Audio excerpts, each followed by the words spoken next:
Buenas tardes, bienvenidos a Una Mirada al Autismo. Les saluda a Jessica Bedoya, miembro de la Fundación Sendero Azul, transmitiendo desde Guayaquil, Ecuador, por el canal RBP TV Digital. El tema de hoy es cuando se vulneran los derechos de una persona con autismo, ¿qué hacer? Les recordamos que este programa llega a ustedes gracias a la Fundación El Baúl de Pinocho de Ecuador. Este programa está siendo transmitido en vivo por www.youtube.com/RBP TV Digital y también está siendo retransmitido en el portal de noticias www.discapacidadaldia.com de la Fundación Afanías Vinaroz de España.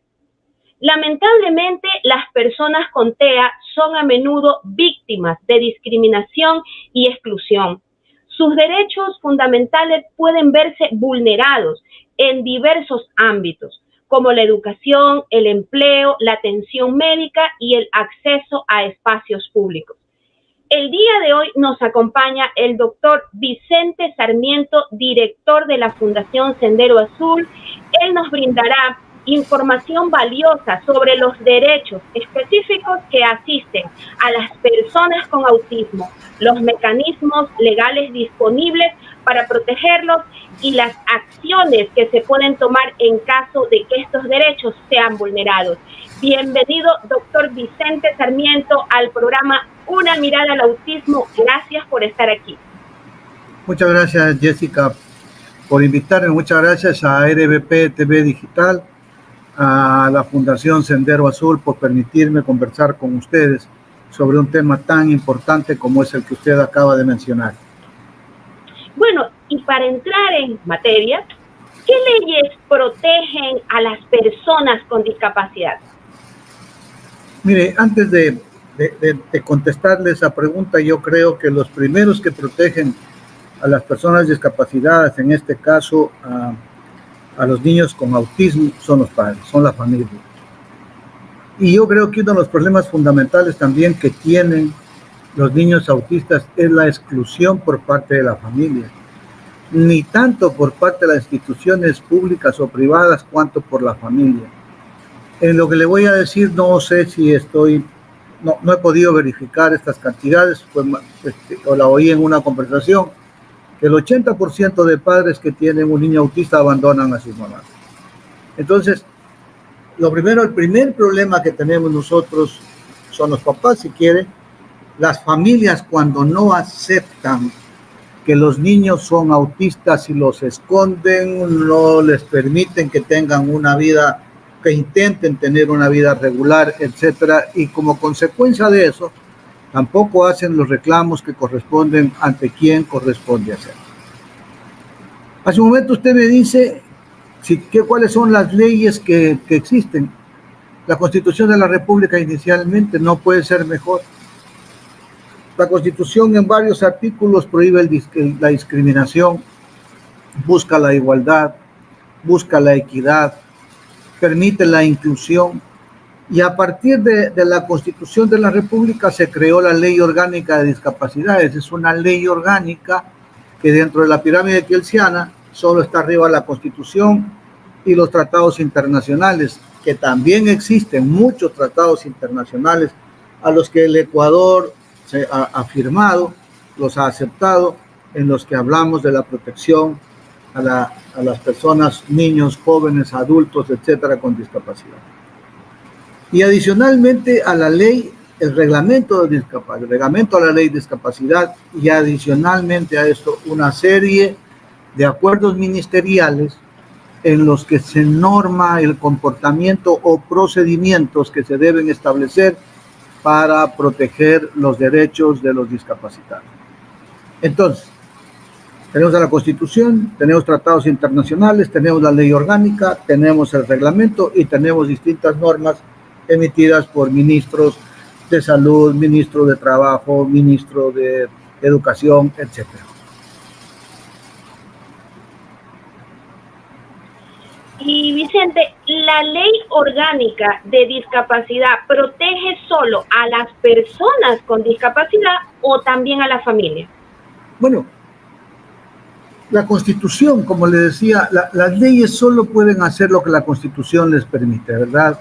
Entonces, la Constitución de la República protege a las personas con discapacidad y como consecuencia a su familia.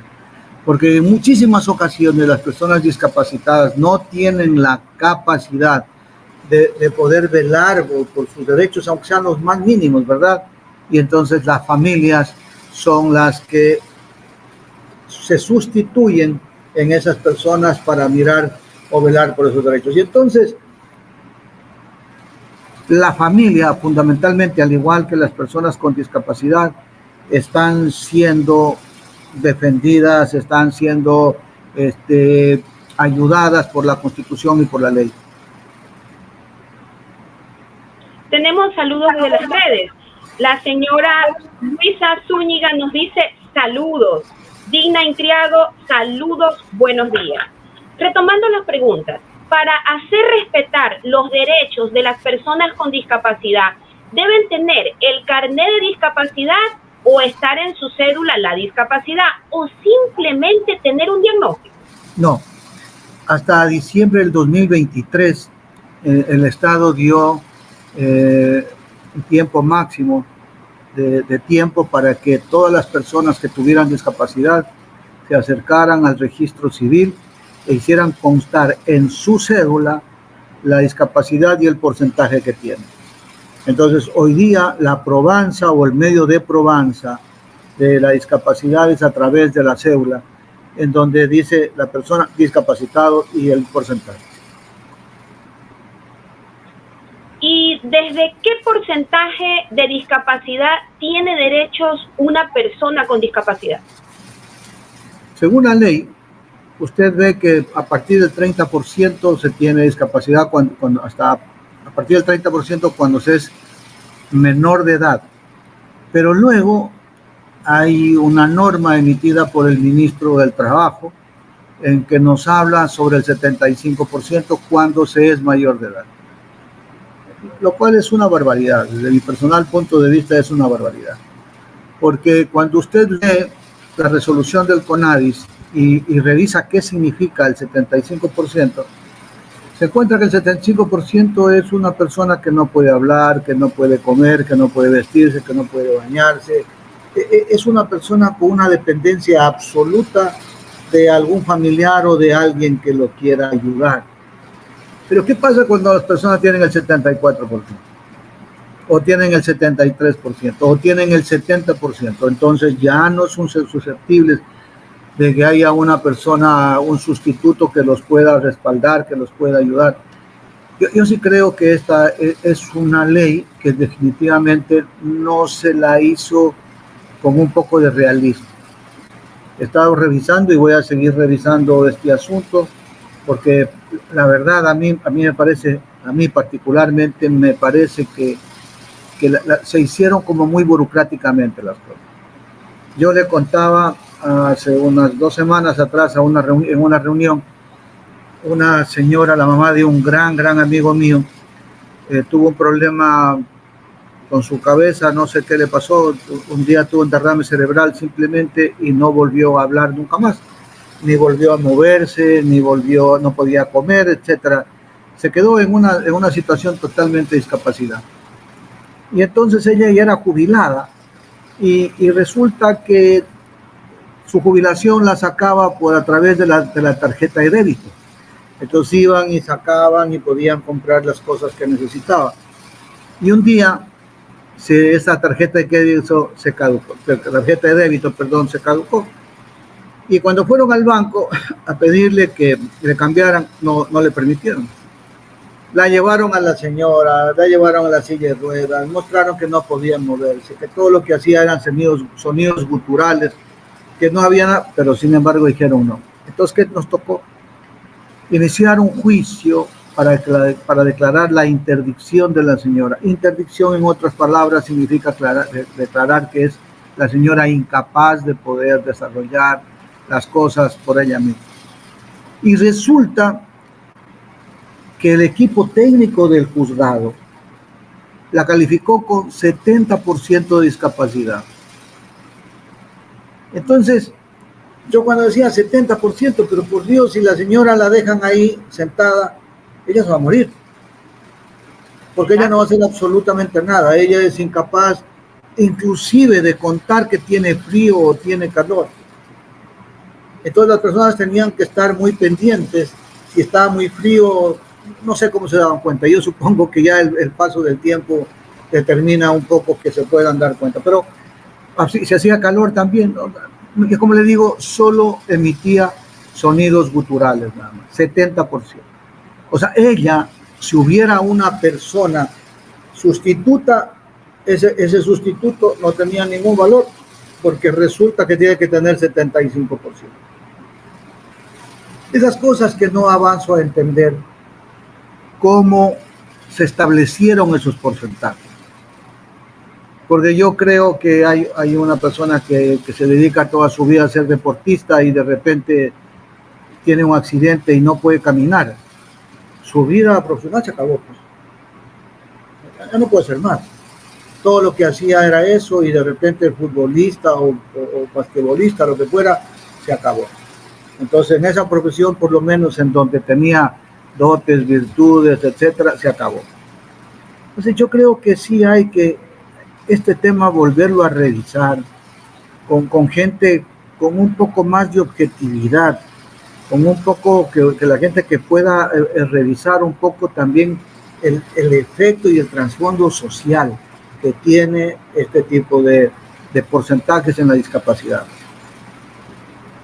Y ahorita que justo mencionas la salud, en la salud se dice que la ley protege a las personas con discapacidad a tener atención prioritariamente, pero ¿qué pasa cuando no es atendido en los hospitales o en centros de salud a un chico con autismo?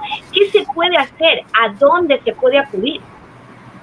A ver, en realidad nosotros, cuando tocamos estos temas, de repente tenemos que hablar del gobierno y es algo que no quiero hacerlo porque la gente puede interpretar que estamos queriendo meternos en un ámbito político, lo cual no es así.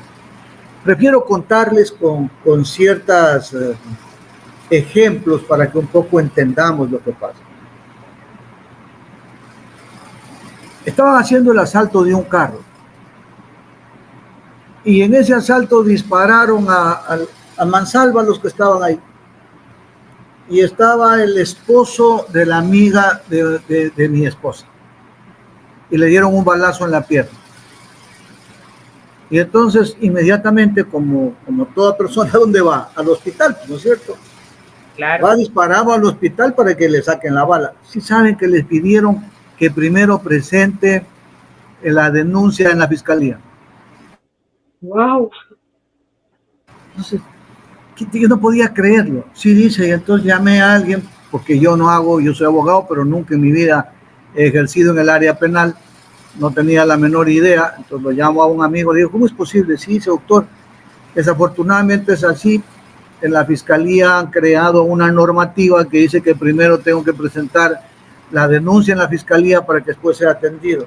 Tengo 2 balas en el estómago, me estoy muriendo y primero va a la fiscalía. ¿Quién va a ir a la fiscalía a presentar la denuncia? Voy a presentar para irme a la clínica. O sea, tiene sentido. Y estas cosas son las que un poco funcionan en el país, ¿verdad? Cuando uno llegan y no lo atienden, ¿a quién me quejo? Al ministro.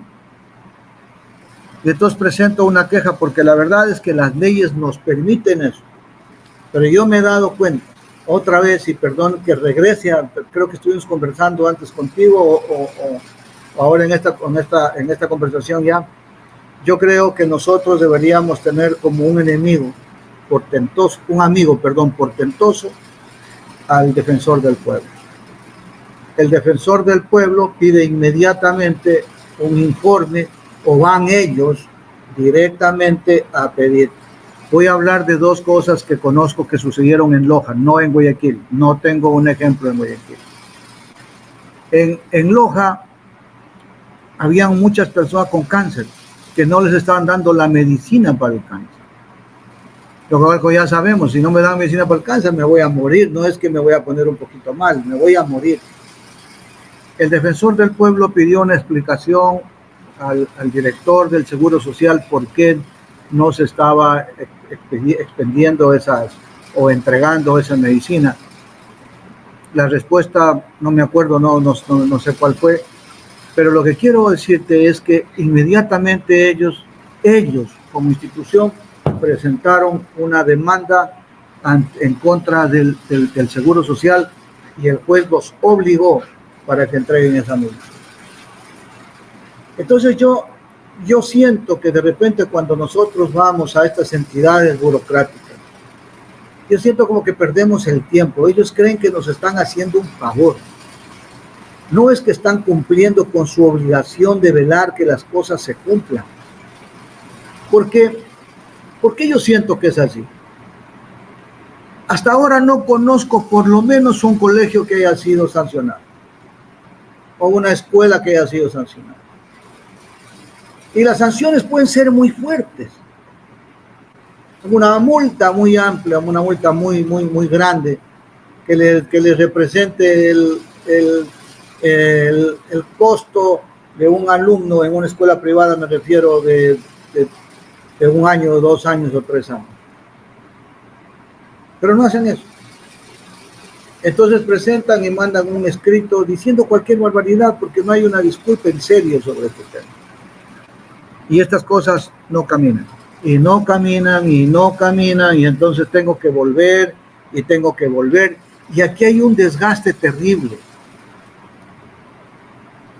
Primero porque tengo un enfrentamiento con los profesores, que son aquellas personas que supuestamente le van a enseñar a mi hijo. Tengo un enfrentamiento con el rector, que supuestamente es la persona que controla a las personas que le van a enseñar a mi hijo. Y ese enfrentamiento va creando un distanciamiento que no es saludable para nuestro hijo. Yo también tengo un hijo autista, entonces yo sé de lo que estoy hablando. No es un asunto que solo lo conozco porque lo he leído la ley, yo no, conozco de lo que estoy hablando. Yo me recuerdo cuando queríamos matricular a mi hijo por primera vez. Entiendo que la Constitución dice, entiendo que la ley dice, entiendo que los reglamentos dicen, entiendo que las normas dicen que son inclusivos y que todo el mundo debería inmediatamente abrirme las puertas para que mi hijo pueda entrar a la escuela. En ese tiempo entraba primero a la escuela. Eso de ya lo llamo, no se preocupe, ya lo llamo, eso es una de las cosas que yo vi con frecuencia, más que yo mi esposa, que iba a buscar un lugar. Y entonces el tema es que al final del día es que nosotros lo único que podríamos es buscar, más allá de que tenga un abogado, si tengo un abogado para poder iniciar, es buscar que en conjunto con nosotros vaya el defensor del pueblo apoyándonos en esta gestión. Y la primera gestión, en mi recomendación, no es ir ante el juez, es ir al defensor para que él pida la información. Porque la falta de presentación de la información o las disculpas del rector en ese sentido van a demostrar sin la menor duda, ¿verdad? Sin la menor duda que han incumplido con la ley. Y la falta de cumplimiento con la ley nos puede llevar al delito que se llama el desacato. Y si el rector o el director de la escuela no cumple la orden, se puede pedir la orden de prisión en contra de esta persona. Entonces yo creo que nosotros deberíamos ser un poco más drásticos con ellos. Yo no creo en el Ministerio de Educación. No creo en todos estos procesos administrativos. He visto que los resultados son largos. No encuentro resultados a muy largo tiempo y si encuentro algunos resultados son mínimos, no son los que esperamos. Miren, el tema es, solo hablemos de algo que debería ser totalmente regular, a las adaptaciones. Las adaptaciones curriculares. ¿Cuántos colegios hacen adaptaciones curriculares con anticipación? ¿No debería estar la gente preparada con anticipación? ¿Deberían estar calificados para que eso suceda? ¿A quién le corresponde verificar eso? Pero esto es muy simple, no tengo ni que perder el tiempo. Estoy seguro que los señores deben tener a todas las escuelas, en todos los colegios, en un solo correo. Mandar una comunicación diciéndole, señores, hasta el día 1 de julio, estoy inventando la fecha, les requiero que todos me envíen los informes de capacitaciones de los profesores en tal tema, en tal tema, en tal tema y en tal tema. ¿Han hecho alguna vez eso? Yo no creo. ¿Y la ley les faculta? Claro que les faculta. ¿Nosotros debemos estar tras eso? No, pues porque eso es un asunto que ellos deberían hacerlo. Ellos ganan sueldo para hacerlo. Yo no sé qué pasa, o sea, qué hacen. No sé si se pasan en estas cosas que llegaron una denuncia y estoy en la denuncia. ¿Por qué pierdo el tiempo en una denuncia? Si todo el mundo debería presentarme. Por ejemplo, ¿cuántos niños autistas tiene usted matriculados en su colegio? Con un informe. En la parte laboral, cada 25 trabajadores hay que tener una persona con discapacidad, ¿cierto? La falta de cumplimiento de este asunto motiva una multa. Pues toda la gente está buscando tener a una persona con discapacidad o a una persona a un sustituto que cumple el mismo papel que la persona discapacitada. Entonces mi sugerencia es, cada vez que tengamos un problema de esa naturaleza, contar con el defensor del pueblo. Independientemente de que quiera presentar una denuncia, hacerlo a través de la Defensoría del Pueblo, ir con el defensor del pueblo, tenerlo al defensor del pueblo de aliado para ir haciendo todas estas cosas. Claro, y esta situación, la verdad, de esto de denunciar es muy desgastante para los padres, tal y como tú lo mencionaste.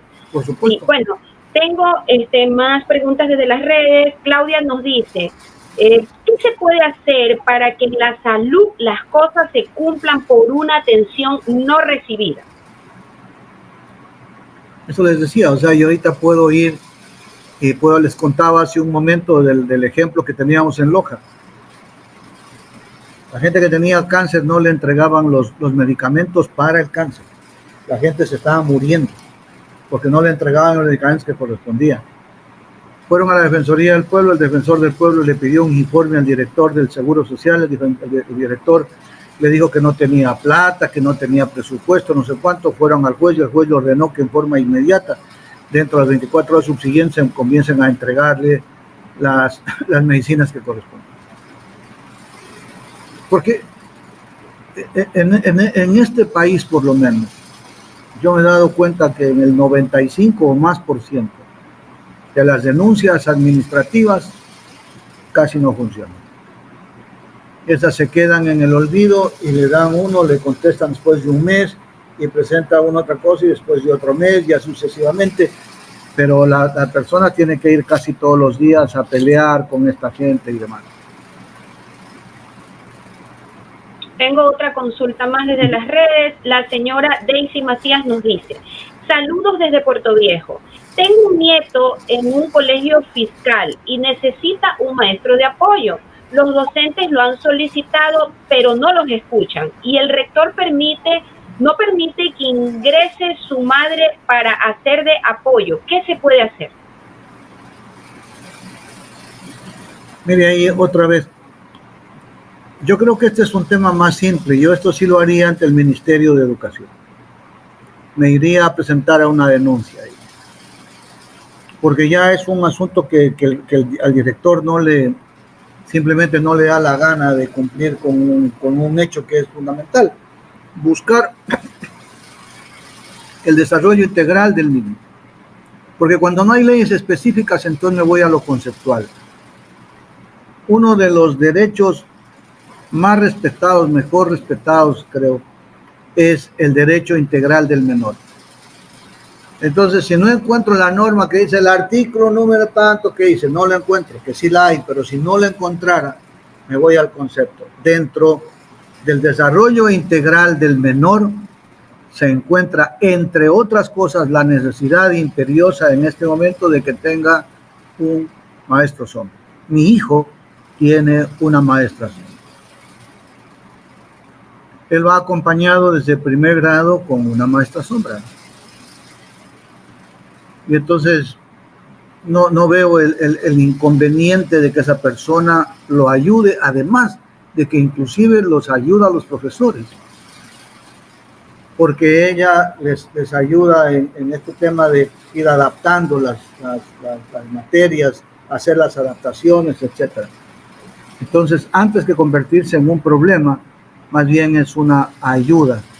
Pero el director o rector de la escuela, que la señora de Puerto Viejo nos acaba de comentar, debe ser de las personas que están un poco reacias a entender la necesidad de la inclusión.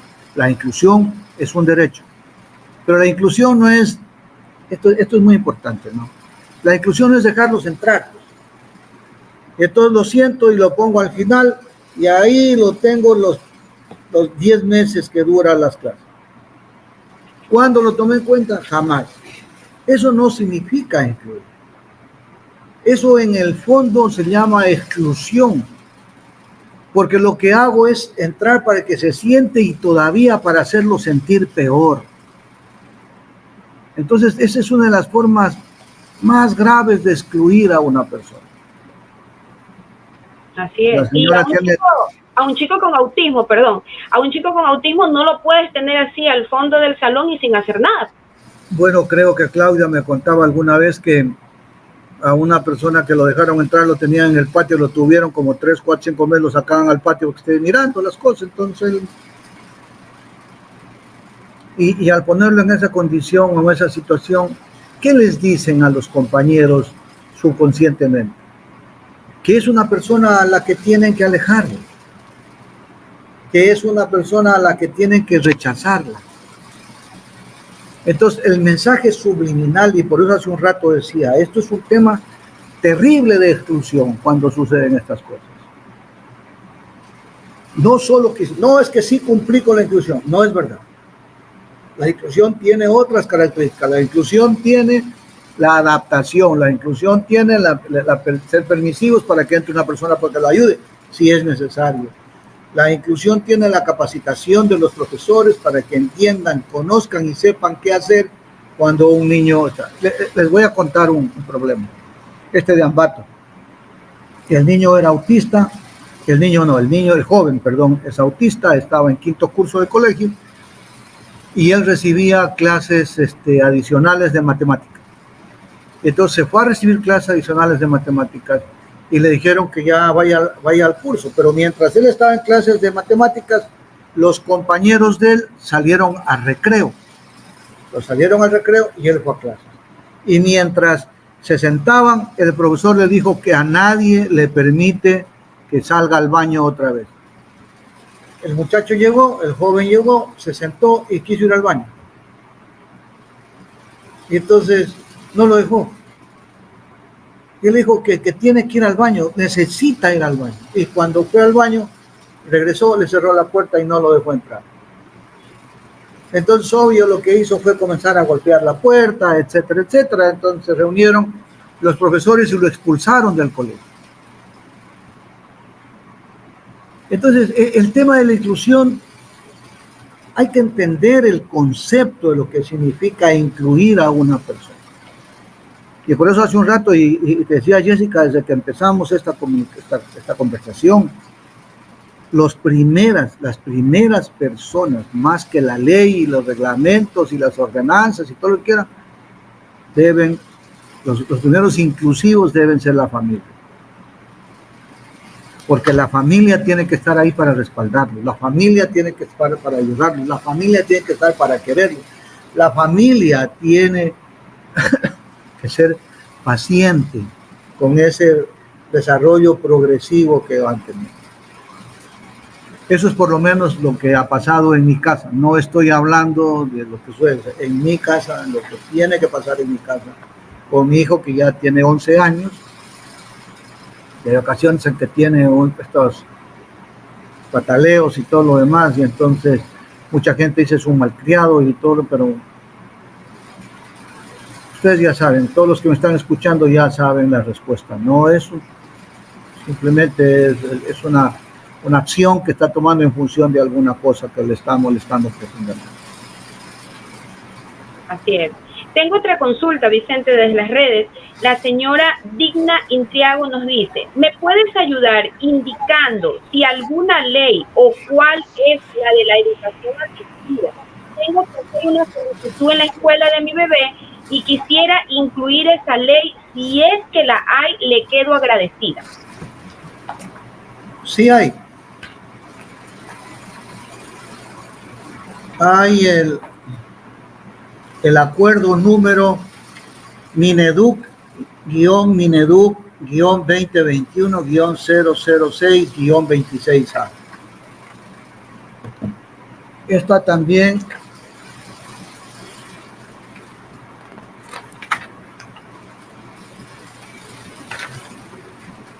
regálame un minuto.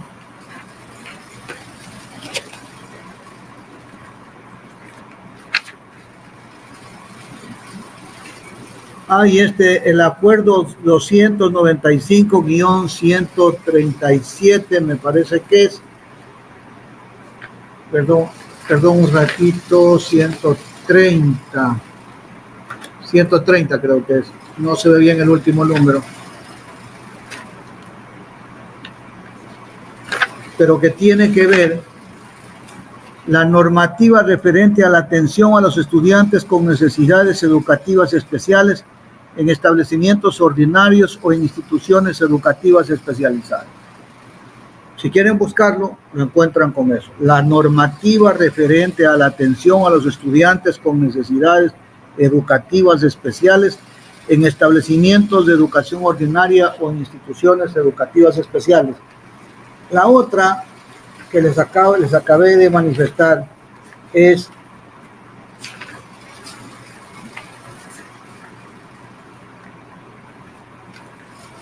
hay unas reformas al acuerdo ministerial número Mineduc 2020-00025A del 22 de abril del 2020. Estas reformas a los acuerdos ministeriales nos permiten, en los artículos, por ejemplo, en el artículo número 2, habla sobre el acceso de personas en situación de vulnerabilidad al sistema nacional educativo. Y está el artículo número 5, que habla sobre el acceso y dice, se garantizará el acceso al servicio educativo a personas en situación de vulnerabilidad en cualquier momento del año lectivo. Las personas en situación de vulnerabilidad pueden acceder al sistema educativo nacional durante el periodo de matrícula, fuera del periodo de matrículas, etc. Y en esto van a ir encontrando cuáles son las condiciones, etcétera, en las que inclusive ingresan al colegio y la forma como tienen que ser tratados, la adaptación curricular, etc. Yo creo que con esas dos leyes puede tener un buen fundamento para presentar un reclamo.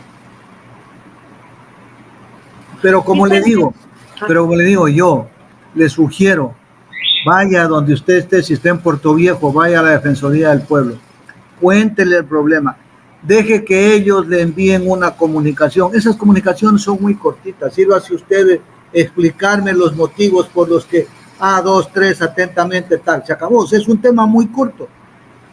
Entonces el señor llega a la escuela y le van a dar 72 horas, 48 horas, 72 horas, y la respuesta de ellos le va a permitir tener el argumento suficiente inclusive para presentar una acción de protección si fuera necesario.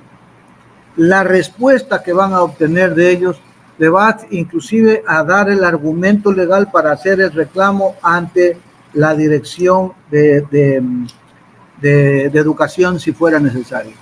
Porque ahí van a decir, porque no tenemos plata, porque lo que sea, cualquier cosa que puedan decir. Entonces yo voy a hacer la respuesta. Ya no estoy esperando que los señores del DC vayan a mandar una comunicación y me respondan después de 15 o 30 días y me la están corriendo otra vez, traslado a la comunicación y he perdido un mes. Ya tengo la respuesta de ellos. Sé lo que tengo que hacer. Ya me voy por la parte administrativa o me voy por la parte judicial. No sé si me estoy explicando adecuadamente. Yo me gustaría que saber si es que estoy permitiéndome explicarme de forma tal que la gente pueda entender cuáles son los mecanismos legales más idóneos, porque no solo es cuestión de conocer el artículo, sino cómo aplicar ese artículo, que para mí eso es fundamental en el momento de tener o intentar obtener resultados. Vicente, el tema de la entrada a las escuelas de las personas con autismo suelen tener estos problemas. Por ejemplo, el acceso a la escuela privada, ¿cómo la ley puede ayudar a que sea aceptado? ¿Y qué puede hacer un padre para que acepten a su niño con autismo? Es que, como te decía anteriormente, la Constitución de la República obliga a la inclusión. Más allá, independientemente de que no hubiera una norma, la inclusión ordena que todo el mundo tiene que estar predispuesto para que eso se produzca. Entonces se produce, y yo te contaba mi experiencia personal. Cuando entraba mi hijo, me llamaron por 5 o 6 escuelas, me dijeron, ya lo llamo, porque nosotros le contábamos que tenía autismo. Hasta que no le contábamos que tenía autismo, no se preocupen, estamos prestos, listos, etc. Pero en el momento en que le contábamos que tenía autismo, a partir de ese momento ya lo llamo. Entonces, para que a mi hijo le den matrícula, yo hablé con otro amigo y le dije, tengo este problema, habla con el rector del colegio, y habló, y efectivamente nos dieron matrícula, y mi hijo ya va a 6º grado de esa escuela. ¿Qué debo hacer? Otra vez, tengo 2 opciones. La una, irme a la parte administrativa y presentar una denuncia. La otra, irme a la parte judicial y presentar una denuncia. Cualquiera de las 2, yo digo que sería muy bien, le ayuda a cualquier abogado, le ayuda a la persona que quiera presentar la denuncia, obtener con anticipación un pronunciamiento de esa misma escuela, pero a través de la Defensoría del Pueblo. La van a hacer más rápido, se va a conseguir más rápido una respuesta. No lo quiero hacer con la Defensoría, pero ya tengo la respuesta. La respuesta que le dieron a él me va a servir a mí para yo proponer la denuncia o la acción constitucional. Porque si me están vulnerando un derecho, porque eso es lo que pasa, ¿no es cierto? Cuando no me permiten estudiar, ¿qué están haciendo? Vulnerándome un derecho. La vulneración de los derechos, entonces yo puedo hacer una reclamación constitucional, y eso es a través de una acción de amparo constitucional. Si tengo que irme por ahí, que de repente para mí es más rápido inclusive que irme con un reclamo administrativo. Hemos visto que es difícil para un adulto con autismo conseguir un trabajo, por más que esté preparado. ¿La ley en qué ayuda para que él pueda conseguir un trabajo digno? Perdóname un ratito.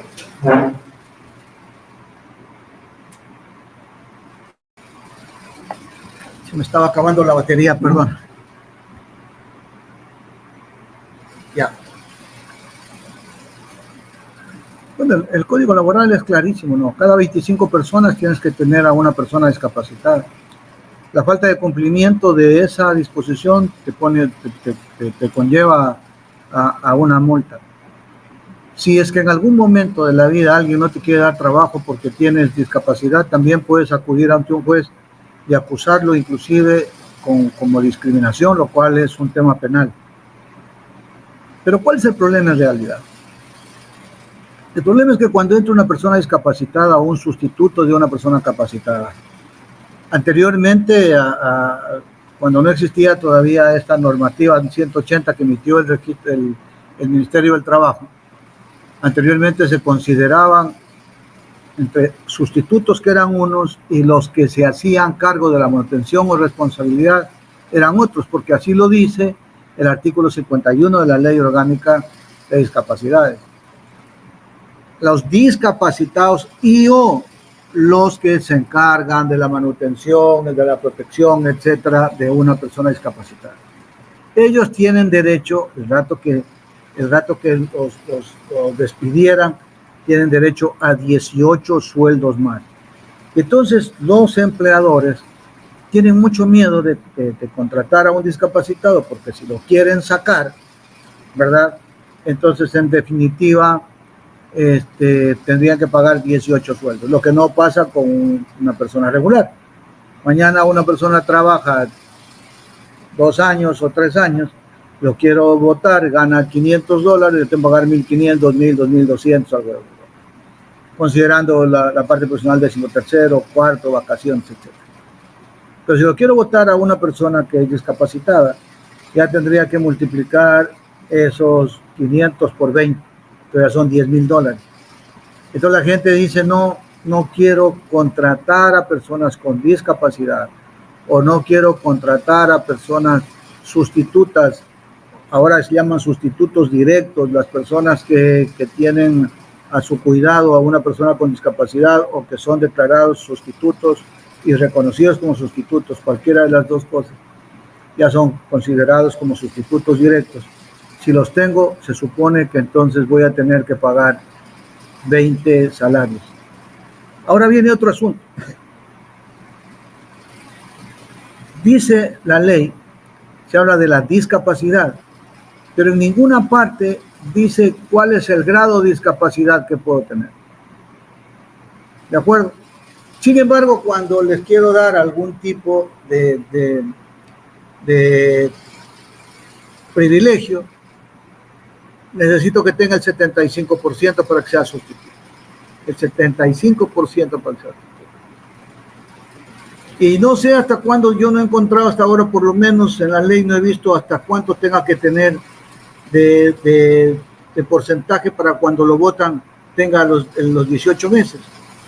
Porque cuando se es menor de edad, uno tiene que tener el 30% y el sustituto. De una persona con 30%, entonces tiene derecho a 18.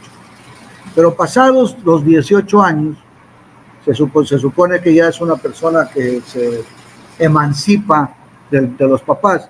Esa emancipación entonces lo ubica del 30 al 75%. Y eso es algo que todavía yo particularmente no lo tengo muy claro. Creo que te lo comentaba al inicio de esta conversación o antes de que empecemos. Es un asunto que lo estoy estudiando porque me parece muy raro. O sea, tengo derecho al 75 y el 75% de una persona que no puede hablar, no puede comer, no puede vestirse, no puede hacer absolutamente nada. ¿Y qué pasa si tiene el 74? ¿Y qué pasa si tiene el 73? ¿O qué pasa si tiene el 70? Yo creo que te contaba a ti también, en el caso de una amiga, de la mamá de un amigo mío, la señora tuvo un derrame cerebral, simplemente se quedó sin poder hablar, sin poder hacer absolutamente, solo emitía sonidos guturales. Y entonces ella era jubilada ya, y la plata que se obtenía para su manutención, para poderla cuidar, era sacando su jubilación a través de la tarjeta de débito.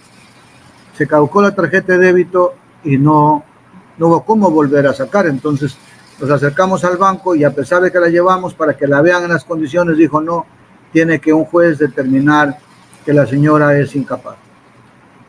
Y los señores del juzgado determinaron que ella tenía una discapacidad del 70%, pero la señora no habla, no come, no se baña, no hace no se mueve, no hace nada, y tiene el 70%. Pero esa misma señora, de acuerdo con la ley, no tendría ninguna posibilidad de que sea protegida por el Código del Trabajo o por la norma del Código del Trabajo, porque no cumple con el 75%. Es un poco complejo hoy día, por lo menos para mí, este tema de los porcentajes, que nos ha creado un problema más o menos serio. Tengo otra consulta desde las redes. La señora Ana nos dice, buenos días, ¿qué pasa si no entra mi niño al sistema escolar cuando le tocaba entrar? Y lo mando después cuando está más preparado psicológicamente. Ahí yo le había acabado de leer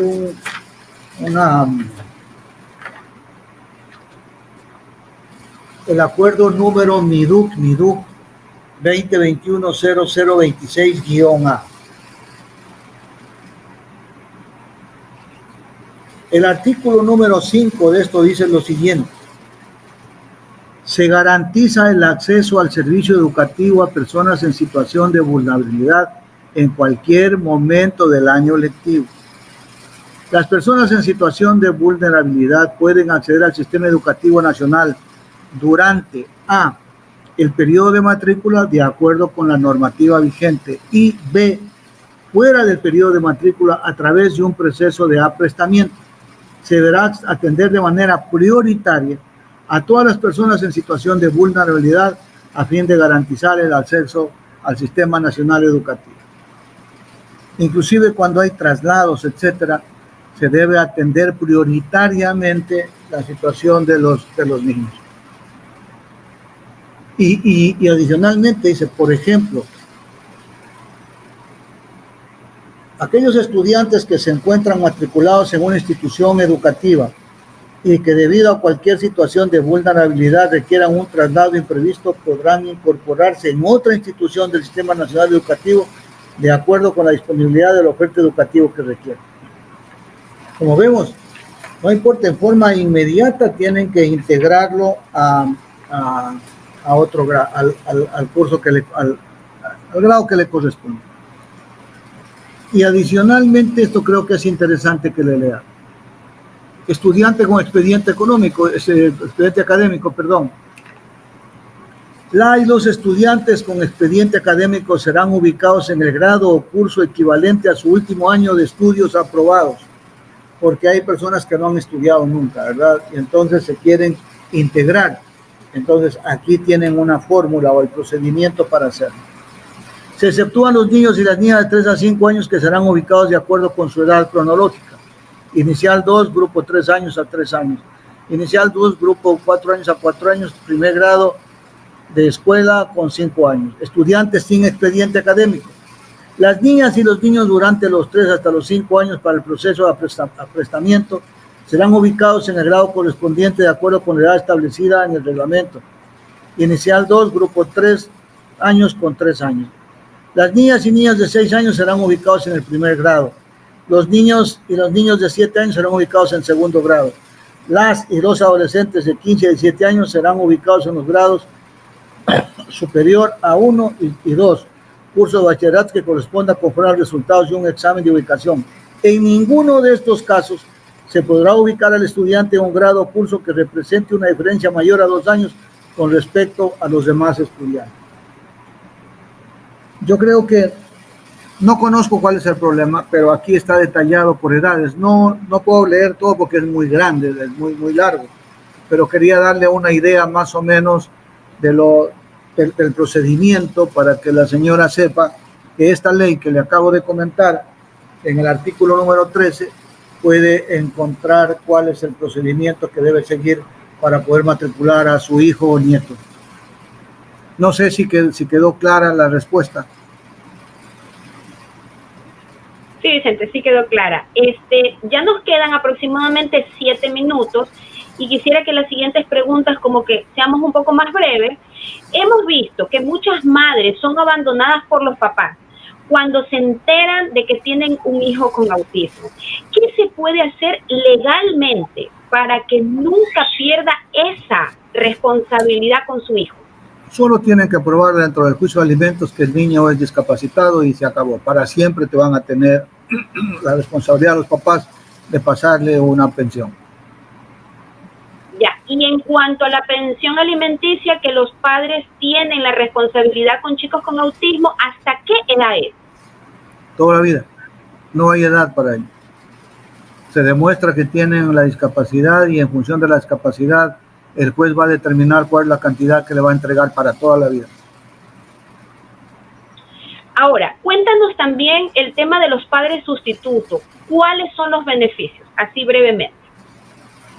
Bueno, lo que significa sustituto es que estoy tomando la posición de la persona discapacitada. Es sustituirlo, por eso se llaman sustitutos. Entonces tienen todos los privilegios que tienen las personas discapacitadas. Y entre otros, por ejemplo, el más importante, creo que es el de todos, es lograr un trabajo estable, en el que no lo puedan sacar y si lo sacan tiene una indemnización muchísimo más grande que cualquier otra. Por ejemplo, si trabaja 10 años, tiene que pagarle los 10 años del despido intempestivo más 18 más que le corresponden de acuerdo con la ley. Ya para ir finalizando, ¿qué consejo más les darías a los padres cuando se vulneran los derechos de sus hijos? Ya un resumen del programa. Mire, yo te decía, yo creo que nosotros deberíamos siempre considerar la posibilidad. Tenemos dos opciones, mejor dicho, cada vez que hay una vulneración. La primera es presentar una denuncia ante cualquiera de los entes administrativos a los que considere que están vulnerando el derecho. Por ejemplo, si no me lo quieren recibir en un hospital, tendría que ir al Ministerio de Salud a presentar una denuncia. Si no lo quieren recibir en la escuela, tendría que ir al Ministerio de Educación, al organismo correspondiente a presentar una denuncia. Si no quieren darme un trabajo, tengo que ir al Ministerio del Trabajo para, etc. Pero si yo quiero que esto camine rápido, en definitiva, si voy al defensor del pueblo, él va a lograr que obtener una respuesta en el transcurso de los próximos días. Y la respuesta, sobre esto no puedo decirles nada, la respuesta va a determinar cuál es el comportamiento que yo voy a tener después. Porque si de la respuesta es obvio que hay una vulneración, entonces yo creo que lo mejor es presentar inmediatamente, por ejemplo, una acción de protección. Y el juez va a ordenar. La falta de cumplimiento de lo que dice el juez se considera un delito y lo meto a la cárcel. Porque el otro tema es que hasta que los señores de los diferentes entes administrativos quieran tomar una decisión en relación a algo y adicionalmente si quieren multarlos o no, eso yo hasta ahora no he visto por lo menos una multa que realmente sea significativa para que cree un precedente en los demás establecimientos educativos en relación, por ejemplo, a la falta de permisibilidad para que entren los niños autistas como estudiantes. Te voy a leer la última pregunta desde las redes. Hay tabú, nos dice David, hay tabú sobre la discapacidad psicosocial. Por eso, en muchas empresas prefieren contratar a personas con alguna discapacidad física, visible o mental notoria. Sí, yo creo que eso es verdad. Porque si contrato a una persona con discapacidad, por ejemplo, no puede caminar, pero si va a servir como secretaria no tiene ningún problema, ¿verdad? No tiene ningún inconveniente. Porque la parte de sus piernas no le impide que pueda conversar o hablar por teléfono, etcétera, etcétera. Entonces sí, es una gran verdad. A las personas autistas o mongólicas definitivamente casi nunca prefieren no darles un trabajo, porque consideran o tienen mucho miedo de que no sepan sus reacciones en forma posterior, se los ponen con un problema y con ese tabú que habla hace un rato David. Pero hay personas muy brillantes. No tengo la menor duda, pero si en el mundo han habido genios y ahí siguen habiendo genios que nos siguen haciendo cosas maravillosas. Un autista en el fútbol es Messi, por ejemplo. Él tiene autismo. Si tuviéramos que hablar de cosas que todo el mundo conoce y le gusta, como el fútbol. En temas de, sobre todo electrónica, hay autistas que han desarrollado cosas espectaculares. Al autismo le debemos muchísimo el desarrollo tecnológico, porque es gente que está concentrada en esto. En la universidad, en la Politécnica Litoral, lo han puesto a un autista para que revise los procedimientos o el cumplimiento de los procedimientos en la elaboración de las tesis. Todo el mundo reza para que no le caiga donde él, porque ese señor es un hombre absolutamente correcto. Él busca que todo se cumpla, que todo vaya de acuerdo con lo que dice la norma. Y entonces no hay como ir a hablar para ver si le dejo un billetito, no hay como ir a hablar, pues nada, porque los autistas están fuera de estos parámetros de hacer las cosas con deshonestidad o falta de transparencia. Por el contrario, tienen una conducta absolutamente transparente, vertical y digna de seguir como ejemplo todas las demás personas.